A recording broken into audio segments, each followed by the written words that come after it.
नमस्कार। अभी तक हम लोग सोमरफेल्ड मॉडल की बात कर रहे थे और आपने देखा कि किस तरह से सोमरफेल्ड ने ये मानते हुए कि इलेक्ट्रॉन्स क्वांटम मैकेनिकल पार्टिकल्स हैं, वो फर्मी डिराक स्टैटिस्टिक्स को ओबे करते हैं, पॉलीज एक्सक्लूजन प्रिंसिपल को ओबे करते हैं और इलेक्ट्रॉन्स को मेटल के अंदर free particles in a box की तरह ट्रीट करवा के, लेकिन उन पर एक बाउंड्री कंडीशन जो सोमरफेल्ड ने लगाया था, शायद आपको याद होगा कि एजेज पर नोड का फॉर्मेशन नहीं होगा। पीरियोडिक बाउंड्री कंडीशन की बात सोमरफेल्ड ने किया था और ये सारे क्वांटम मैकेनिकल आइडियाज अप्लाई करके किस तरह से Sommerfeld model could successfully explain electrical conductivity of electrons inside metal। किस तरह से फर्मी एनर्जी की बात समझी गई, फर्मी वेलोसिटी, फर्मी मोमेंटम, क्या होता है ये फर्मी एनर्जी और मेटल के अंदर इलेक्ट्रॉन्स कहाँ रहते हैं, किस तरह के quantum states, energy states, momentum states exist करते हैं, उनमें इलेक्ट्रॉन्स की फीलिंग कैसे होती है और आप कैसे कह सकते हैं कि जो इलेक्ट्रॉन का डिस्ट्रीब्यूशन होगा सॉलिड के अंदर as per Sommerfeld model, within the purview of Sommerfeld model, वो टेम्परेचर इंडिपेंडेंट होगा and even at 0 Kelvin of temperature जो फर्मी सरफेस के पास इलेक्ट्रॉन होंगे they will have energy near about electron volt, several electron volts. उनकी Fermi velocity बहुत high होती है, अबाउट 10⁶ मीटर पर सेकेंड।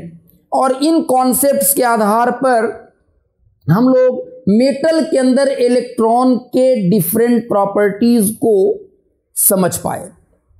और अगर पिछला लेक्चर आपको याद हो तो पिछले लेक्चर में हम लोगों ने इलेक्ट्रॉन गैस की स्पेसिफिक हीट कैपेसिटी मेटल के अंदर क्या होती है उसका एक्सप्रेशन सोमरफेल्ड मॉडल के मुताबिक निकाला था और वो आया था CV इज इक्वल टू, ये एक्सप्रेशन पिछले क्लास में हम लोगों ने डेराइव किया था, π²/3 GeF का मतलब density of states at energy EF, density of states at Fermi energy, kb², kb is Boltzmann constant, kb² into T and T was the absolute temperature of solid। और बहुत बार इस ग्राफ की चर्चा हम लोगों ने किया है कि सोमरफेल्ड मॉडल ने जो सॉलिड के स्पेसिफिक हीट कैपेसिटी का वेरिएशन, मेटल्स के स्पेसिफिक हीट कैपेसिटी का वेरिएशन टेम्परेचर के साथ कैसे होता है, इसका जो एक्सपेरिमेंटेड या एक्सपेरिमेंटल ऑब्जर्वेशन है वो कुछ इस तरह का है कि at higher temperature it was found to be constant and independent of temperature and its value was found to be equal to 3R। और एक सर्टेन टेम्परेचर से नीचे जब जाते हैं और मेटल का टेम्परेचर घटाते हैं या कहिए कि बढ़ाते हैं जैसा भी, तो CV का T के साथ वेरिएशन T³ के तरह का होता है। Variation of CV with T is proportional to T³। और बहुत लो टेम्परेचर रीजन में जब जाते हैं बिलो 4 केल्विन तो दिस वेरिएशन बिकम्स लीनियर। और हम लोगों ने बताया है, पिछले क्लास में भी हम लोगों ने इस बात की थोड़ी सी चर्चा की थी कि ये वाला वेरिएशन हायर टेम्परेचर पर जिस तरह का CV एग्जिबिट करता है मेटल्स, सॉलिड्स, जो कांस्टेंट वैल्यू मिलता है 3R, और ये जो TQ वेरिएशन वाला रीजन है, ये पूरा का पूरा region, this is mainly due to vibration of ions inside solid at their respective lattice sites. वो जो आयंस हैं वो अपने अपने लैटिस साइड पर अपने मीन पोजीशन के अबाउट वाइब्रेट करते रहते हैं। और जब सॉलिड को आप एनर्जी सप्लाई करते हैं, टेम्परेचर बढ़ाते हैं, they start vibrating and shaking more vigorously and rigorously, और उनके वाइब्रेशन का एम्पलीट्यूड बढ़ता है। और आयन का जो वाइब्रेशन है, हम लोगों ने कहा था कि सॉलिड की जो स्पेसिफिक हीट कैपेसिटी होती है उसमें दो तरह का कंट्रीब्यूशन आता है, एक इलेक्ट्रॉन गैस का, इलेक्ट्रॉन्स का, और दूसरा आयन्स के वाइब्रेशन का। लेकिन ये पूरे रीजन में इलेक्ट्रॉन का कंट्रीब्यूशन नेग्लिजिबली स्मॉल होता है, और आयनिक जो वाइब्रेशन होती है, आयन्स का जो वाइब्रेशन होता है, और उसके वजह से जो सॉलिड के स्पेसिफिक हीट कैपेसिटी में कंट्रीब्यूशन होता है वही एक्सप्रेस्ड होता है, वही डोमिनेट करता है। तो ये पूरी तरह से एक्सप्लेन होगा आयन के वाइब्रेशन के टर्म्स में, जिसको कि हम लोग अभी तक नहीं पढ़े हैं। आगे के लेक्चर्स में शायद हम लोग इलेक्ट्रॉन फोनॉन इंटरैक्शन की बात करेंगे और उसके आधार पर शायद इस वेरिएशन को हम लोग एक्सप्लेन कर पाएंगे। लेकिन सोमरफेल्ड मॉडल ने बहुत लोअर टेम्परेचर रीजन में, जहां पर बिलो 4 केल्विन, जहां पर वेरिएशन लीनियर होता है, वहां पर सोमरफेल्ड ने आर्ग्यूमेंट ये किया कि इतने कम टेम्परेचर पर आयंस का वाइब्रेशन ऑलमोस्ट सीज कर जाता है, और जो भी स्पेसिफिक हीट में कंट्रीब्यूशन होता है वो इलेक्ट्रॉन्स का होता है। और ये वाला जो रीजन है, this is mainly due two electrons. तो ये इलेक्ट्रॉनिक स्पेसिफिक हीट कैपेसिटी या specific heat capacity of electron gas in metals को रिप्रेजेंट कर रहा है, विच इज लीनियर। और उसका एक्सप्रेशन ऐसा निकाला गया था, और आप देख सकते हैं कि ये सारी की सारी चीज़ें कांस्टेंट हैं। ये जो π²/3 है, या गिवन मेटल के लिए density of states at energy EF, this will also be a constant. Boltzmann constant is a constant. ये सारा कुछ कांस्टेंट है, and CV is directly proportional to T, जो कि इस वेरिएशन को एक्सप्लेन करता है। तो ये सारी बातें हम लोगों ने पिछले लेक्चर में किया था। अब यहां पर आप देखिए, हम लोगों ने डेंसिटी ऑफ स्टेट्स का एक फॉर्मूला निकाला था, density of states as a function of energy EK।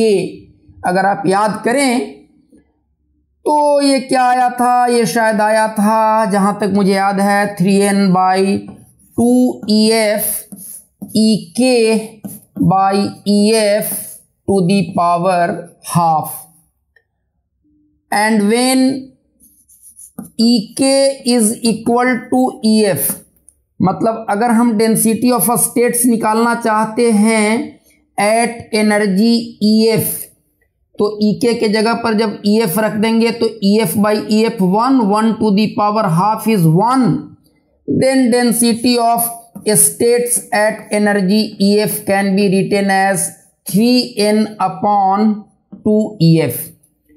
और इसका वैल्यू अगर हम लोग यहाँ पर रख दें तो देखिए तो क्या आ जाता है, ये जो इलेक्ट्रॉनिक हीट कैपेसिटी है या heat capacity of electron gas in metals की जो बात हम कर रहे हैं, ये एक्चुअली क्या है, कितना है, और ये क्लासिकल मॉडल से कैसे डिफरेंट है।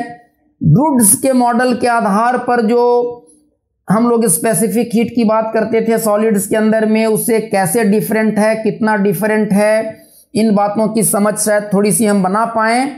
तो ये हो जाएगा π²/3 और GEF is equal to 3n/2EF kb²T। और इसको हम लोग क्या लिख सकते हैं, इसको लिख सकते हैं π²/3, और ये हो जाएगा 3/2n और 1 kb को इसके साथ ले लेते हैं, 1 kb को इसके साथ ले लेते हैं, तो बाहर में बच जाएगा kb बाई EF भी बाहर चला गया और यहां T बच जाएगा, ऐसा होगा। And see what it is, what it is.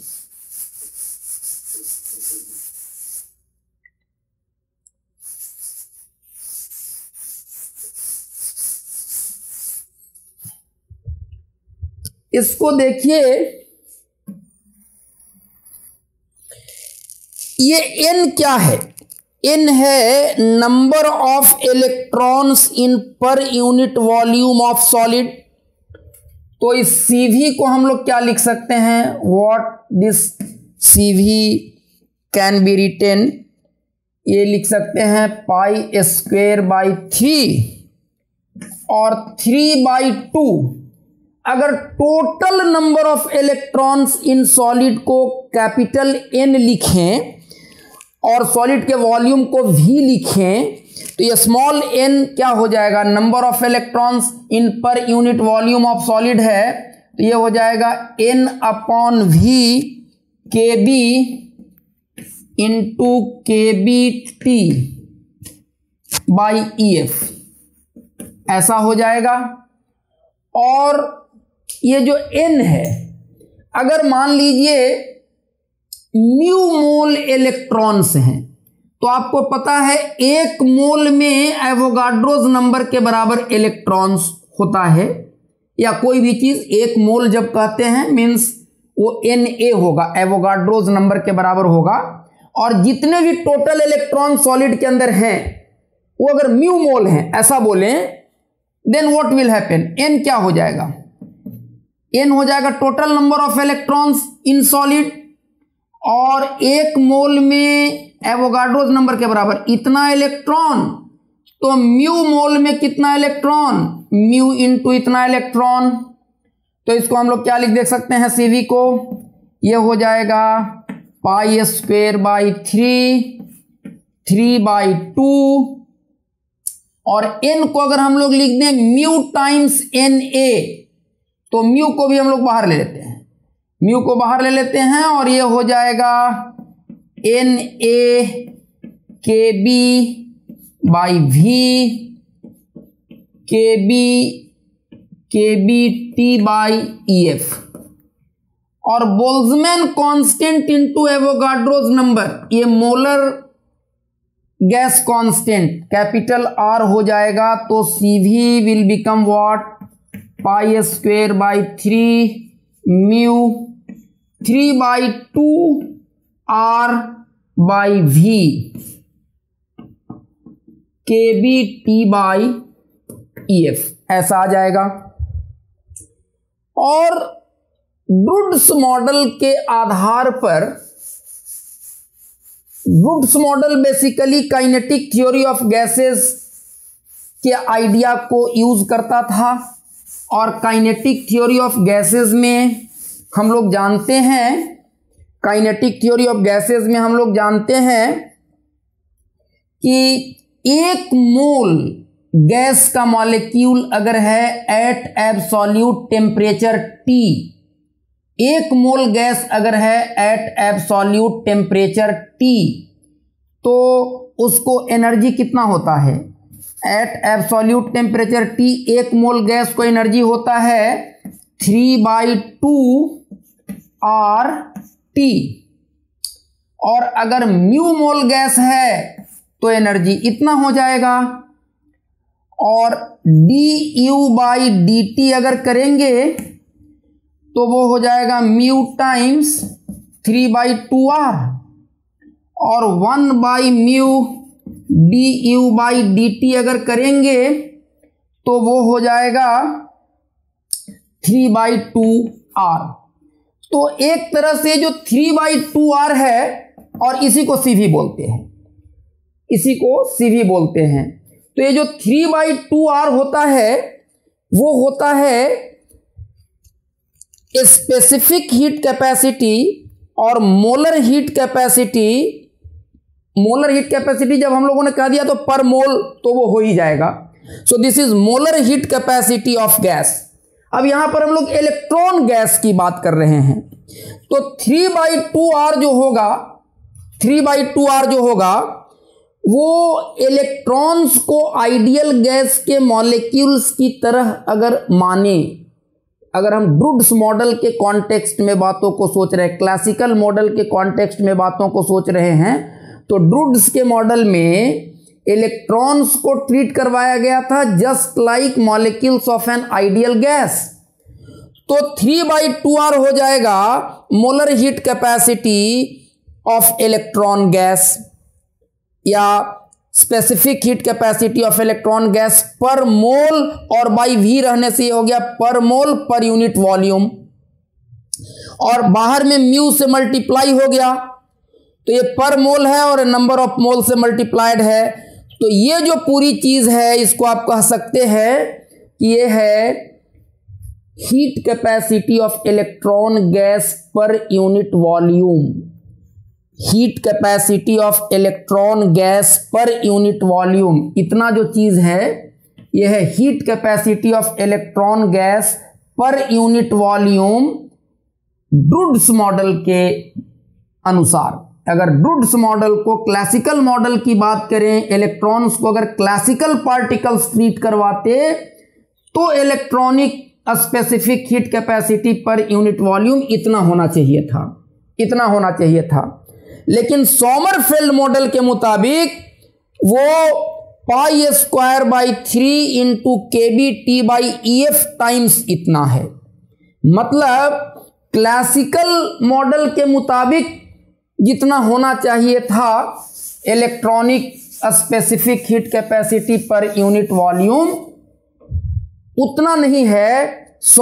With in the purview of Sommerfeld model, जो ये मोलर हीट कैपेसिटी या स्पेसिफिक हीट कैपेसिटी पर यूनिट वॉल्यूम आया है इलेक्ट्रॉन गैस का, वो कितना आया है?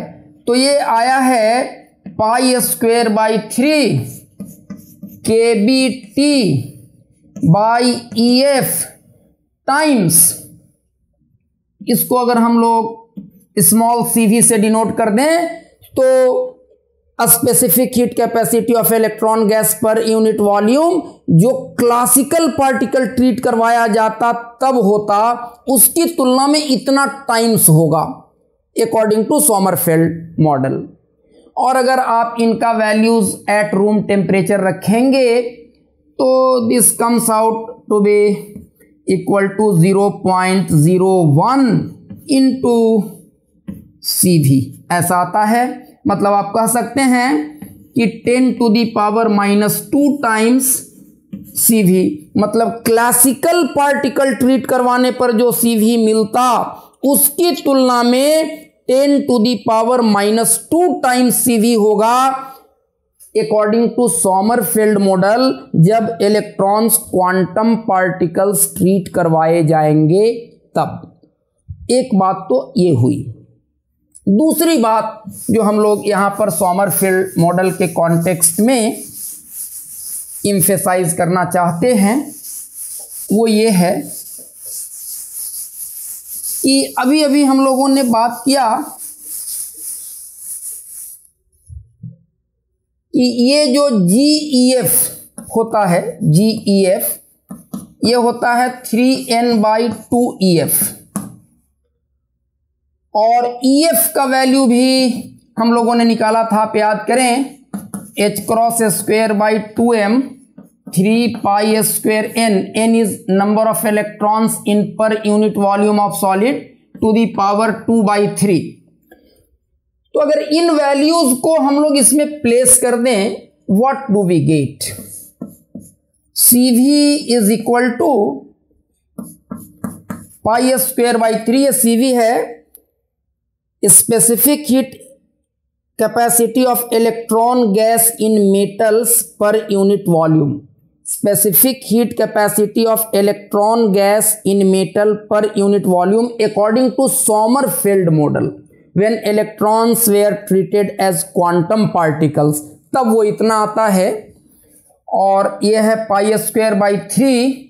GEF का मतलब 3n बाई 2 और EF का मतलब इतना, तो H क्रॉस स्क्वायर तो नीचे रह जाएगा, 2m चला जाएगा न्यूमरेटर में और नीचे में क्या रह जाएगा, नीचे में रह जाएगा 3 पाई स्क्वायर का पावर 2/3 और n का पावर 2/3 और KB स्क्वायर टाइम्स T। तो ये हो जाएगा, दैट इम्प्लाइज ये 3 और 3 कैंसल आउट कर जाएंगे, तो ये हो जाएगा पाई स्क्वायर और 2 and 2 कैंसल आउट कर जाएंगे और ये n का पावर 1 है न्यूमरेटर में और ये ऊपर जाएगा अगर तो -2/3 बन करके जाएगा, तो ये बच जाएगा 1 - 2/3 n to the power 1/3 into m by h cross square 3 pi square का पावर 2/3 KB स्क्वायर T, ऐसा। तो इसको अब हम लोग लिख सकते हैं CV is equal to what, इसको हम लोग लिख सकते हैं, that implies CV is equal to pi square KB square by H cross square 3 pi square to the power 2/3 n to the power 1/3 m t, ऐसा CV को लिख सकते हैं। और आप देखें ये सारी चीजें कांस्टेंट हैं। Pi is constant, Boltzmann constant is constant, H cross is h/2 pi, Planck's constant by 2 pi constant, 3 pi square is constant, electron का मास कांस्टेंट और गिवन सॉलिड के लिए number of electrons in per unit volume of solid that will also be fixed. तो ये सारी चीजें constant हैं, तो हम लोग इसको लिख सकते हैं CV इज इक्वल टू इस कांस्टेंट को गामा बोल देते हैं, gamma times T, where gamma is what,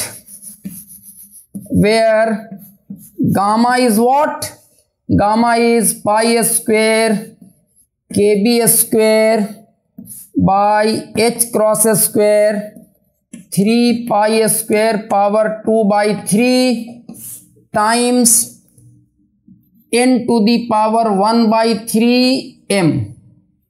This entire constant is called Sommerfeld constant. इस कांस्टेंट को क्या बोलते हैं, इस कांस्टेंट को बोलते हैं Sommerfeld constant. And you can see ये सारी चीजें तो यूनिवर्सल कांस्टेंट हैं। सोमरफेल्ड कांस्टेंट का वैल्यू दो चीजों पर डिपेंड कर रहा है। Sommerfeld constant is A function of electron density, number of electrons in per unit volume of solid, जो अलग अलग मेटल के लिए अलग अलग हो सकता है। तो सोमरफेल्ड कांस्टेंट किसी मेटल की स्पेसिफिक प्रॉपर्टी हो जा रही है। सोमरफेल्ड कांस्टेंट दो चीजों पर डिपेंड कर रहा है, मेटल के अंदर इलेक्ट्रॉन की डेंसिटी पर और इलेक्ट्रॉन के मास पर। आपके मन में अब एक प्रश्न उठ रहा होगा कि भाई ये तो आपने अलग किया, वो बात समझ में आ रही है, गिवन मेटल के लिए ये भी कांस्टेंट होगा, बट इलेक्ट्रॉन का मास तो सारे मेटल के लिए एक ही जैसा होगा, फिर उसको इस ब्रैकेट के बाहर क्यों किया गया? ये तो शायद इसलिए किया गया कि इसका वैल्यू किसी एक मेटल के लिए तो फिक्स्ड होगा, लेकिन अलग अलग मेटल के लिए इसका वैल्यू अलग अलग होने वाला है। तो शायद हम ये हाईलाइट करना चाहते थे कि सोमरफेल्ड कांस्टेंट का वैल्यू अलग अलग मेटल के लिए अलग अलग होगा, और इसलिए उसको हमने बाहर निकाला हाईलाइट करने के लिए। m को क्यों बाहर निकाल दिया? m तो इलेक्ट्रॉन का मास है, और इलेक्ट्रॉन का मास तो चाहे हम कॉपर लें या एल्यूमिनियम लें या गोल्ड लें या सिल्वर लें या और भी कोई मेटल लें, इसको तो सबके लिए सेम ही होना है। बट एक बहुत इंटरेस्टिंग फैक्ट यहाँ हमें देखने को मिलने वाला है, और किसी खास वजह से हम लोगों ने इलेक्ट्रॉन के मास को भी इस ब्रैकेट के बाहर रखा है। ब्रैकेट के अंदर की जो चीज़ें हैं, ये कोई भी मेटल आप ले लें, आप कॉपर लें, एल्यूमिनियम लें, गोल्ड लें, सिल्वर लें, कुछ भी लें, स्ट्रॉन्सियम लें, लिथियम लें, कुछ भी लें, सोडियम लें, सबके लिए ये सेम होगा। ये सब एकदम से यूनिवर्सल कांस्टेंट है, इसका वैल्यू कभी बदलने वाला है ही नहीं। वो मटेरियल स्पेसिफिक नहीं है, वो सबके लिए एक जैसा होने वाला है। लेकिन इन दोनों को हमने बाहर निकाला, हालांकि किसी गिवन मेटल के लिए ये दोनों भी फिक्स्ड होंगे, तो किसी गिवन मेटल के लिए पूरी चीज कांस्टेंट होगा, और ये उस मेटल का सोमरफेल्ड कांस्टेंट कहा जाएगा। लेकिन यहां एक बहुत इंटरेस्टिंग बात क्या देखने को मिल रहा है, एक तो आपने देखा कि gamma is proportional to n to the power 1/3 and gamma is proportional to mass of electron inside that solid, mass of electron inside that solid. तो थियोरेटिकली ये जो हम लोगों ने सोमरफेल्ड मॉडल के आधार पर ये चीजें निकाला, और इसको हम लोगों ने सोमरफेल्ड कांस्टेंट कहा, और हमने ये कहा अभी तक हम लोग इस m को इलेक्ट्रॉन का मास लेते आए हैं, तो it might be the mass of electron. तो थियोरेटिकली जो सोमरफेल्ड कांस्टेंट का वैल्यू किसी गिवन मेटल के लिए हम निकालेंगे, और किसी गिवन मेटल के लिए n कैसे निकालते हैं, ये ड्रूड्स मॉडल करते वक्त भी हम लोग बताए थे, शायद हॉल इफेक्ट वाले में n निकालने का तरीका सिखाए थे। तो अगर हमें दिया हुआ है कि कॉपर की बात कर रहे हैं, एल्यूमिनियम की बात कर रहे हैं, सिल्वर की बात कर रहे हैं, सोडियम की बात कर रहे हैं, तो हम लोग n को निकाल सकते हैं। तो n विल बी नोन, तो ये नोन है, और इन सब का वैल्यू तो फिक्स्ड है। गिवन मेटल के लिए इसका वैल्यू हम निकाल सकते हैं, और m के जगह पर इलेक्ट्रॉन का मास अगर हम ले, इलेक्ट्रॉन का मास जो यूजुअली उसका स्टैंडर्ड वैल्यू हम लोग लेते हैं 9.1 into 10 to the power -31 kg, जिसको कहते हैं मास ऑफ फ्री इलेक्ट्रॉन। तो अगर m के जगह पर उतना रखें, तो अलग अलग मेटल्स के लिए हम लोग कह रहे हैं ना कि ये सोमरफेल्ड कांस्टेंट अलग अलग मेटल्स के लिए इसका वैल्यू अलग अलग होगा, ये मेटल स्पेसिफिक कांस्टेंट है। तो अलग अलग मेटल्स के लिए इसका वैल्यू कितना होना चाहिए, थियोरेटिकली वो निकाला गया, और जब एक्सपेरिमेंट किया गया तो क्या सोमरफेल्ड कांस्टेंट का वैल्यू उतना ही आया जितना कि हम लोगों ने थियोरेटिकली उस मेटल के लिए निकाला था? The answer was no, there was a big difference.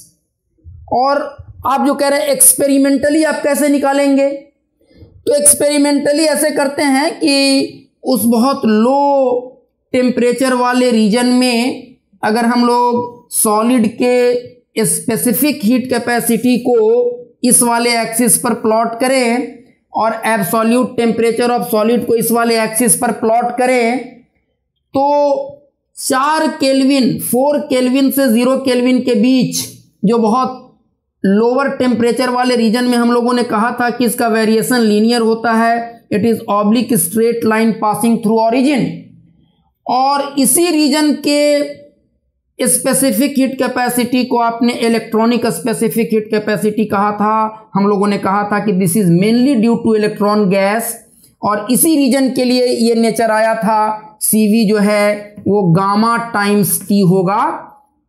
तो आप देख सकते हैं इस ग्राफ का जो स्लोप होगा, इस ग्राफ का स्लोप अगर ये थीटा है तो ये CV है, तो CV है तो ये हो जाएगा गामा T, और ये हो जाएगा T, तो tan theta is gamma T by T, so tan theta will give you gamma. So slope of this linear part of curve will give Sommerfeld constant. Slope of this linear part of curve will give you Sommerfeld constant.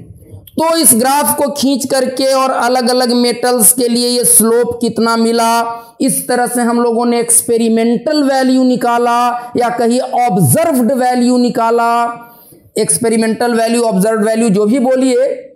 तो देखिए, तो बाकी चीजें तो given metal के लिए, अगर given metal की बात हम लोग कहें तो गिवन मेटल के लिए भी फिक्स्ड होगा। तो सपोज कीजिए हम लोग सोडियम के लिए ले रहे हैं या कॉपर के लिए ले रहे हैं, तो कॉपर के लिए थियोरेटिकल वैल्यू जो लेंगे, निकालेंगे सोमरफेल्ड कांस्टेंट का, उसमें m के जगह पर आएगा फ्री इलेक्ट्रॉन का मास, और फ्री इलेक्ट्रॉन के मास को अगर हम लोग me से डिनोट करें, और यहां जो इलेक्ट्रॉन के मास को हमने m लिखा है, तो ऑब्जर्व्ड वैल्यू में इसको हम लोग m रहने दें और थियोरेटिकल वैल्यू में me कर दें, तो गामा ऑब्जर्व्ड और गामा थियोरेटिकल का रेशियो क्या हो जाएगा, gamma observed this constant into m and gamma theoretical will be this constant into me। तो गामा ऑब्जर्व्ड और गामा थियोरेटिकल का रेशियो हो जाएगा m upon me। What we are telling is this Sommerfeld constant observed by Sommerfeld constant theoretical, this should be equal to m upon me। और कुछ metals के लिए इसका थियोरेटिकल वैल्यू कितना निकला और इसका ऑब्जर्व्ड या एक्सपेरिमेंटल वैल्यू कितना निकला, उसको अगर हम लोग यहां पर देखें तो आप देख सकते हैं सोमरफेल्ड कांस्टेंट का वैल्यू, अगर इधर हम लोग मेटल लिखें और यहां लिखें थियोरेटिकल वैल्यू ऑफ गामा और यहां लिखें ऑब्जर्व्ड वैल्यू ऑफ गामा, तो सोडियम के लिए ये था 1.094, इसका यूनिट होता है, गामा का यूनिट होता है मिली जूल पर मोल पर केल्विन स्क्वायर। तो उस यूनिट में 1.094 मिली जूल पर मोल पर केल्विन स्क्वायर, और ऑब्जर्व्ड वैल्यू होता है 1.38। कॉपर के लिए ये होता है 0.505 और ऑब्जर्व्ड होता है 0.695। गोल्ड के लिए ये 0.642 एंड 0.729। उसी तरह से एल्यूमिनियम के लिए 0.912 एंड 1.35।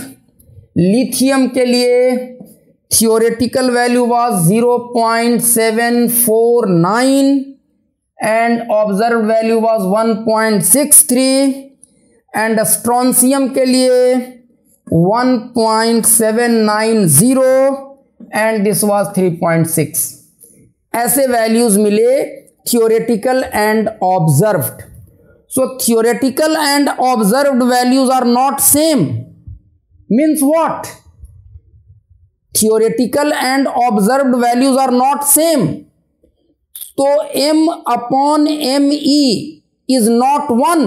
अगर ये सेम रहता तो ये दोनों रेशियो 1 होता, but this is not 1।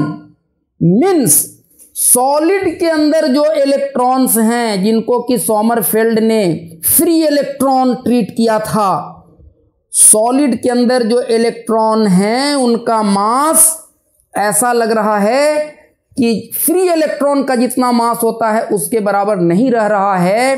Solid के अंदर electrons present a different mass than that of the mass of a free electron, because m by me is not going to be 1.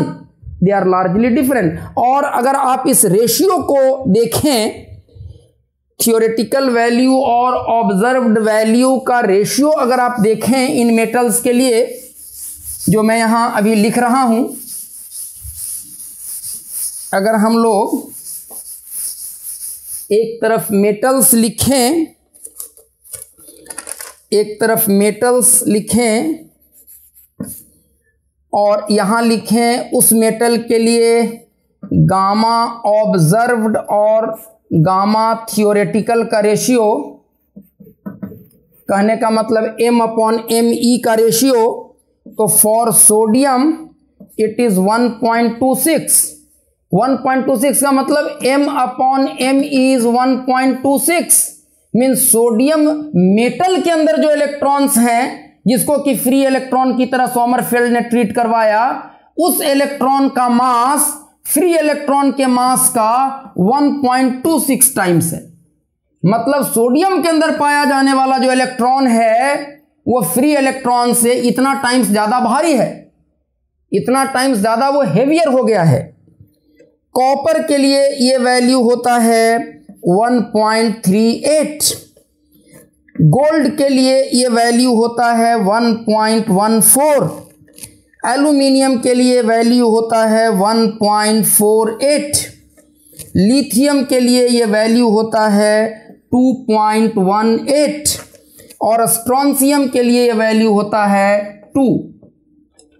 आप देख सकते हैं स्ट्रोंशियम के केस में, strontium के अंदर पाया जाने वाला इलेक्ट्रॉन, फ्री इलेक्ट्रॉन, स्ट्रोंशियम के अंदर पाए जाने वाले इलेक्ट्रॉन का मास फ्री इलेक्ट्रॉन के मास का जस्ट डबल है।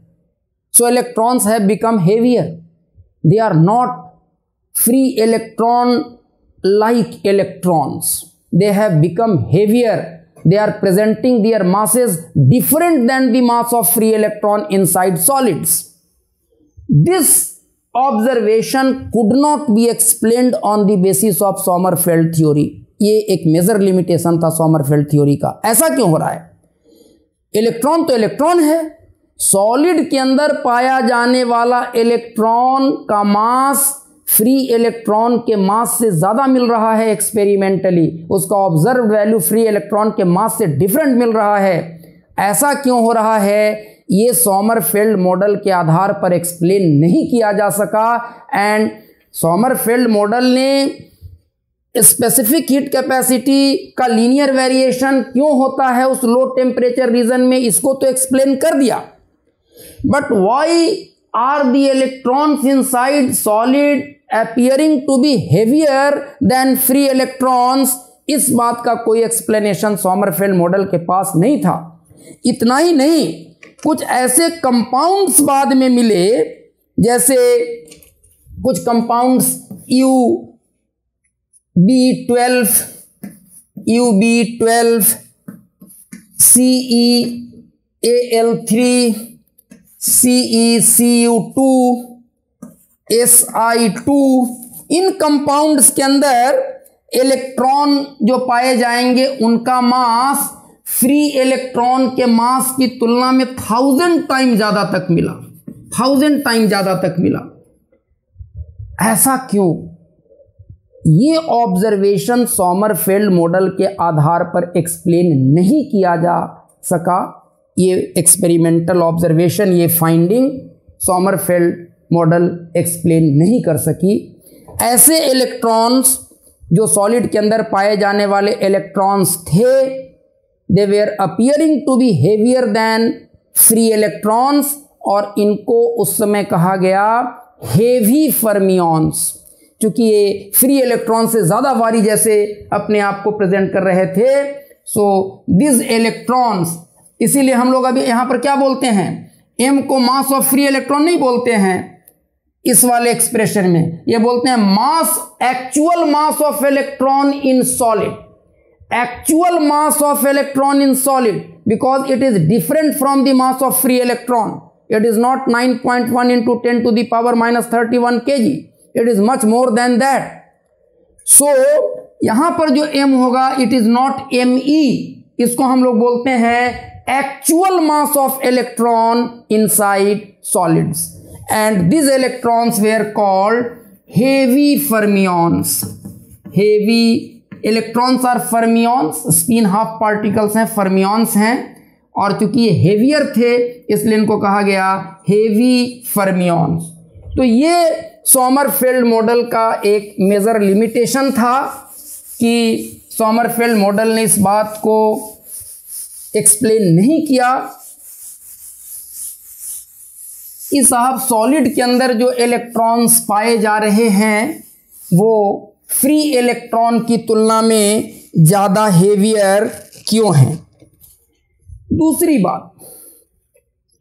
दूसरी बात हम लोगों ने थर्मल कंडक्टिविटी निकाला था और वाइडमैन फ्रेंज लॉ की बात किया था ड्रूड्स मॉडल के आधार पर ही। और आप याद करें थर्मल कंडक्टिविटी का जो एक्सप्रेशन आया था मेटल के अंदर, थर्मल कंडक्टिविटी का जो एक्सप्रेशन, मेटल के थर्मल कंडक्टिविटी का जो एक्सप्रेशन आया था वो आया था 1/3 NV² tau CV। और ये वही CV है जो थोड़ी देर पहले हम लोग क्लासिकल मॉडल के आधार पर CV की बात कर रहे थे, लेकिन इसको अगर इलेक्ट्रॉन की डेंसिटी से आप मल्टीप्लाई कर देंगे तो जो सोमरफेल्ड मॉडल के आधार पर कैपिटल CV निकाला गया था, capital CV electronic heat capacity या heat capacity of electron gas per unit volume, वो आ जाएगा N टाइम्स CV। तो अगर उसके टर्म्स में हम लोग इसको लिख दें तो ये क्या हो जाएगा, ये हो जाएगा 1/3 V² tau कैपिटल CV। और ये CV जो है वो सोमरफेल्ड मॉडल में जो CV हम लोगों ने अभी अभी लिखा था वो CV है। और ये चांस की बात देखिए, ये एक्सप्रेशन हम लोगों ने इलेक्ट्रॉन को क्लासिकल पार्टिकल मान करके ड्रूड्स मॉडल अप्लाई करके आइडियल गैस के मॉलिक्यूल्स की तरह इलेक्ट्रॉन्स को ट्रीट करवा करके मैक्सवेल बोल्ट्जमैन स्टैटिस्टिक्स ओबे करवा करके ये एक्सप्रेशन निकाला गया था। लेकिन आप देखिए क्लासिकल मॉडल के मुताबिक ये जो V था वो क्या था, this was V average, and V average is proportional to √T। Classical model के आधार पर ये एब्सोल्यूट टेम्परेचर के स्क्वायर रूट का प्रोपोर्शनल होता है, तो V² will be proportional to T, V² will be proportional to T। या आप वहां पर VD की भी बात कर रहे थे, ये this V was VD and VD² will be proportional to T। लेकिन यहां पर सोमरफेल्ड मॉडल में हम लोगों ने क्या कहा था, आप पिछले लेक्चर को याद कीजिए, हम लोगों ने यह कहा था कि मेटल के स्पेसिफिक हीट कैपेसिटी में जाहिर सी बात है कि फर्मी एनर्जी के पास का जो डेंसिटी ऑफ स्टेट्स है, फर्मी एनर्जी के पास के जो इलेक्ट्रॉन्स हैं विद इन KBT वो रिस्पॉन्ड करते हैं, वही इलेक्ट्रॉन कंट्रीब्यूट करेंगे, चाहे इलेक्ट्रिकल कंडक्टिविटी का मामला हो, थर्मल कंडक्टिविटी का मामला हो, स्पेसिफिक हीट कैपेसिटी का मामला हो। क्योंकि थर्मल एनर्जी देकर के, हीट एनर्जी देकर के जो आप एनर्जी सॉलिड को देते हैं वो एनर्जी काफ़ी कम होता है और डीप इनसाइड फर्मी एनर्जी वाले इलेक्ट्रॉन्स एक्साइट नहीं हो सकते। फर्मी एनर्जी के आसपास के इलेक्ट्रॉन्स ही इलेक्ट्रॉनिक हीट कैपेसिटी में या थर्मल कंडक्टिविटी में या इलेक्ट्रिकल कंडक्टिविटी में कंट्रीब्यूट करते हैं। तो सोमरफेल्ड मॉडल के कॉन्टेक्स्ट में अगर बात करेंगे तो ये जो V आएगा ये होगा VF। तो यहां पर सोमरफेल्ड मॉडल में अगर थर्मल कंडक्टिविटी की बात हम करें तो this V will be VF। और आपको पता है कि ये जो VF है वो 10, ये आया था क्लासिकल मॉडल में of the order of 10 to the power 5 metre per second, यहां होता है 10 to the power 6 metre per second. तो VF is 10 times V, VF is 10 times V। और अभी थोड़ी देर पहले हम लोग बता रहे थे कि क्लासिकल मॉडल के हिसाब से जो CV होता, सोमरफेल्ड मॉडल का CV 10⁻⁻² times that of its value in classical model होता है। और ये संयोग की बात है, देखिए अगर V के जगह पर VF ले लें तो VF का स्क्वायर करेंगे तो यहां 10⁻² का एक फैक्टर चलाएगा, और सोमरफेल्ड मॉडल का जो CV होगा वो क्लासिकल मॉडल के CV के तुलना में 10⁻² टाइम्स होगा, और ये दोनों मल्टीप्लाई होकर के 1 हो जाएंगे। और इस तरह से भले ही ये एक्सप्रेशन क्लासिकल मॉडल के आधार पर निकाला गया, but thermal conductivity of metals as proposed by Drude, या thermal conductivity according to Drude's model will be equal to thermal conductivity according to Sommerfeld model। और थर्मल कंडक्टिविटी का एक्सप्रेशन सोमरफेल्ड मॉडल में भी वही होल्ड करता रह जाता है जो कि ड्रूड्स मॉडल के मुताबिक हम लोगों ने निकाला था, जो हम लोगों ने क्लासिकल कैलकुलेशंस के आधार पर निकाला था, बात किया था। तीसरी बात,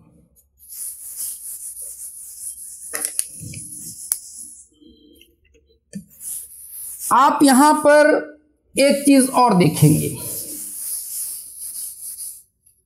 तो इन चीजों में सोमरफेल्ड मॉडल सक्सेसफुली मेटल के इन प्रॉपर्टीज को एक्सप्लेन कर पाया। Thermal conductivity according to classical model या ड्रूड्स मॉडल अगर आप देखें, जो कि क्लासिकल मॉडल के आधार पर हम लोगों ने निकाला था वाइडमैन फ्रेंज लॉ की बात करते वक्त, तो thermal conductivity within the purview of Drude's model ये क्या था, तो V is proportional to √T and V² is proportional to T, but CV was 3/2R, so it is independent of temperature, तो K was proportional to T। और अगर आप Sommerfeld model के हिसाब से देखेंगे तो जो थर्मल कंडक्टिविटी में कंट्रीब्यूट करेंगे वो कौन से इलेक्ट्रॉन्स कंट्रीब्यूट करेंगे, फर्मी एनर्जी के पास के इलेक्ट्रॉन्स। और इलेक्ट्रॉन्स को जब क्वांटम पार्टिकल्स मानते हैं तो उनका डिस्ट्रीब्यूशन टेम्परेचर इंडिपेंडेंट होता है, वो टेम्परेचर डिपेंडेंट नहीं होता है। तो मैक्सवेल बोल्ट्जमान डिस्ट्रीब्यूशन के हिसाब से अगर क्लासिकली सोच रहे थे ड्रूड्स मॉडल के मुताबिक, तो V² was proportional to T, but according to Sommerfeld model V² is VF², and this is independent of temperature. This will not depend on temperature at all. This will be independent of temperature. लेकिन ड्रूड्स model में CV was independent of temperature. It was 3/2R। और अभी हम लोगों ने देखा कि Sommerfeld model में electronic heat capacity is directly proportional to temperature. कुल मिला जुला करके के अकॉर्डिंग टू सोमरफेल्ड मॉडल भी टेम्परेचर का प्रोपोर्शनल आ जाएगा। तो टेम्परेचर डिपेंडेंस को भी सोमरफेल्ड मॉडल ने एक्सप्लेन कर दिया। और चाहे सोमरफेल्ड मॉडल के हिसाब से आप बात करें या क्लासिकल मॉडल के हिसाब से बात करें, थर्मल कंडक्टिविटी ऑफ मेटल्स का टेम्परेचर डिपेंडेंस एक ही जैसा मिलता है, डायरेक्टली प्रोपोर्शनल टू T जैसा मिलता है। तो ये मामला भी दोनों जगह, चाहे हम क्लासिकल मॉडल के हिसाब से बात करें या क्वांटम मैकेनिकल मॉडल के हिसाब से बात करें, दे एग्री। और एक तीसरा मोस्ट इंपॉर्टेंट चीज हम लोग देखते हैं, ये जो थर्मल कंडक्टिविटी ऑफ मेटल का एक्सप्रेशन आया, इसको हम लोग सोमरफेल्ड मॉडल के कॉन्टेक्स्ट में लिखते हैं। तो K क्या हो जाएगा, 1/3। लेकिन हम लोग बार बार क्या बोल रहे हैं कि यहां पर V² will be what, V² will B VF², V² will B VF²। तो देखिए, तो ½ एम वी एफ स्क्वायर को हम लोग ई एफ बोल सकते हैं। तो यहां से V F square will be 2EF by M. V F square को हम लोग ऐसा लिख सकते हैं। और हम लोगों ने ये कहा था कि कंडक्टिविटी और रेजिस्टिविटी का एक्सप्रेशन एक ही जैसा होता है। तो क्या आया था आप याद कीजिए, वो सिग्मा का एक्सप्रेशन क्या आया था? सिग्मा का एक्सप्रेशन आया था NE square tau by M. Sigma का एक्सप्रेशन आया था NE square tau by M. तो यहां से टॉ को इन टर्म्स ऑफ सिग्मा हम लोग क्या लिख सकते हैं? टॉ को इन टर्म्स ऑफ सिग्मा लिख सकते हैं M sigma by NE square. Tau को ऐसा लिख सकते हैं, VF स्क्वायर को ऐसा लिख सकते हैं। तो 1/3 वी स्क्वायर के जगह पर अगर हम लोग सोमरफेल्ड मॉडल के कॉन्टेक्स्ट में लिखें के को, तो वी स्क्वायर के जगह पर क्या हो जाएगा? VF स्क्वायर, जिसको लिख सकते हैं 2EF बाई एम। टॉ, और टॉ को कितना लिख सकते हैं? टॉ को लिख सकते हैं M sigma by NE square. और व्हाट इज CV? तो याद कीजिए, CV सोमरफेल्ड मॉडल के मुताबिक कितना आया था? तो CV आया था pi square by 3 GEF। And what is GEF? 3n by 2EF KB square T। तो उसका वैल्यू यहां पर हम लोग प्लेस कर दे रहे हैं। उसका वैल्यू यहां पर हम लोग प्लेस कर देंगे तो क्या हो जाएगा? CV के जगह पर लिख देंगे पाई square by 3 into 3n by 2EF KB square T। KB square T and C। ये 2EF और 2EF कैंसिल हो जाएगा, M और M कैंसिल हो जाएगा, 3 और 3 कैंसिल हो जाएगा।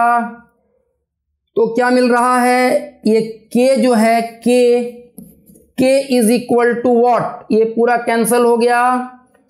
यहां से बच जाएगा pi square upon 3NE square KB square. और N एंड N भी कैंसिल आउट हो गया, N एंड N भी कैंसिल आउट हो गया। तो ये बच गया पाई स्क्वायर और KB square by 3E square.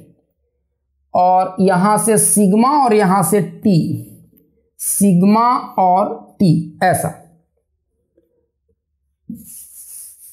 And what do we get now is, तो देखिए क्या मिलता है? K कितना आया? K आ गया pi square by 3 KB by E का होल स्क्वायर सिग्मा T। ये पूरा चीज यूनिवर्सल कांस्टेंट है। तो यहां से K by sigma T is equal to what? K by sigma T is equal to pi square by 3 KB square या KB by E whole square is equal to constant. और यही है वाइडमैन French law, याद कीजिए, is equal to constant. ये पूरा चीज constant है और इस कांस्टेंट को लॉरेंज नंबर हम लोग बोलते थे। ये जो कांस्टेंट वाइडमैन फ्रेंच लॉ में हम लोगों ने बात किया था, pi square by 3 KB by E whole square is L called Lorentz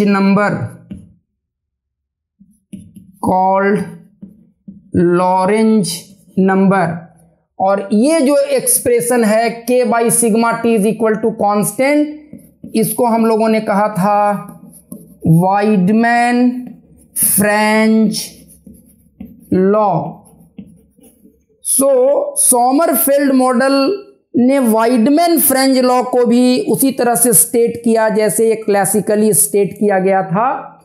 तो ये सारी चीजें they are all in agreement and Sommerfeld model could explain all this things कि why was Wiedemann French law like this, no matter whether we derived it classically or quantum mechanically, they are agreeing with one another।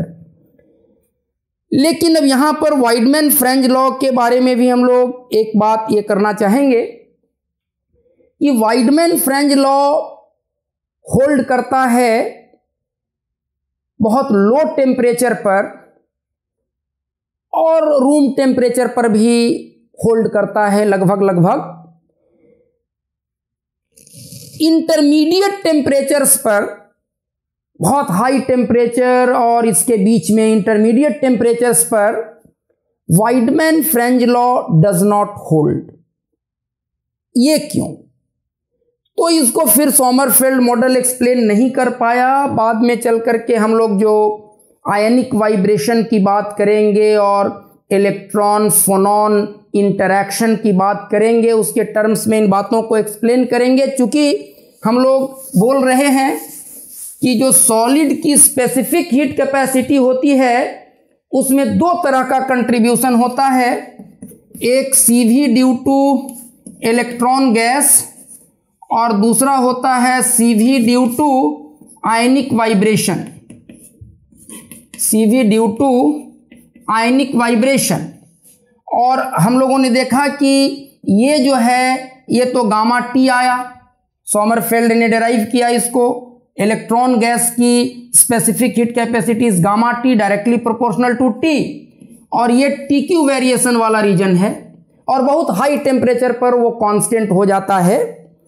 तो जब बहुत low temperature के regions में आप रहते हैं तो ये TQ वाला टर्म नेग्लिजिबल हो जाता है, TQ वाला टर्म नेग्लिजिबल हो जाता है और सोमरफेल्ड मॉडल होल्ड करता है। और इसलिए Wiedemann French law low temperature regions में होल्ड करता है। It gives correct result, it agrees at low temperature reason.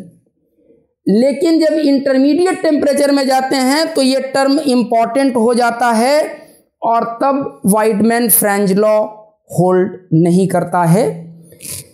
इसके पहले कि मैं ये लेक्चर समाप्त करूं, मैं एक जो बीच में इंटरेस्टिंग बात हम लोगों ने किया था कि सोमरफेल्ड मॉडल इस बात को एक्सप्लेन नहीं कर पाया कि मेटल के अंदर जो इलेक्ट्रॉन पाए जा रहे हैं, हालांकि सोमरफेल्ड ने उनको फ्री इलेक्ट्रॉन्स मान करके काम किया था, लेकिन they present a mass different from that of the mass of free electrons and they were called heavy fermions. ऐसा क्यों हो रहा है ये सोमरफेल्ड मॉडल एक्सप्लेन नहीं कर पाया, और इसकी वजह बाद में हम लोगों को ये पता चला, जो आगे के लेक्चर्स में बहुत आगे जा कर के हम लोग इन बातों को करेंगे सॉलिड स्टेट फिजिक्स के कोर्स में, कि एक्चुअली जो इलेक्ट्रॉन को पूरी तरह से मेटल के अंदर फ्री पार्टिकल मान लिया था सोमरफेल्ड ने, वो एक बहुत ही ज़्यादा सिंपलिस्टिक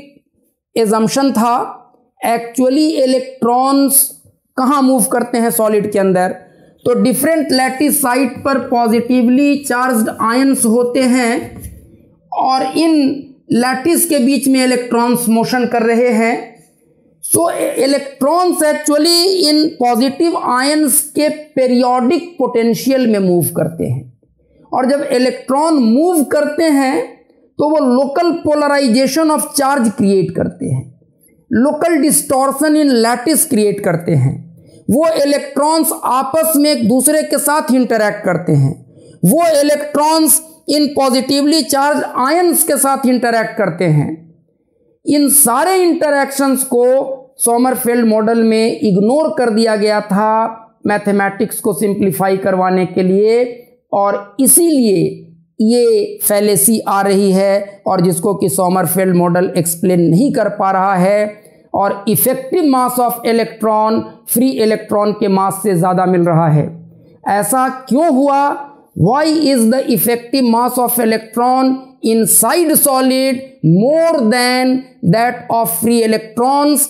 ये बातें वेल एक्सप्लेन्ड हुई जब हम लोगों ने इस इलेक्ट्रॉन आयन इंटरैक्शन को कंसीडर किया, इलेक्ट्रॉन इलेक्ट्रॉन इंटरैक्शन को कंसीडर किया, इलेक्ट्रॉन फोनॉन इंटरैक्शन के टर्म्स में जब बातों को समझने की कोशिश की गई, जब ये सारी चीज़ें कंसीडर की गई, तो इस चीज़ को हम लोग बहुत कन्विंसिंगली एक्सप्लेन कर पाए, जिसकी बात हम लोग आगे के लेक्चर्स में करेंगे। आज का लेक्चर हम लोग यहीं पर ख़त्म करते हैं। Thank you very much.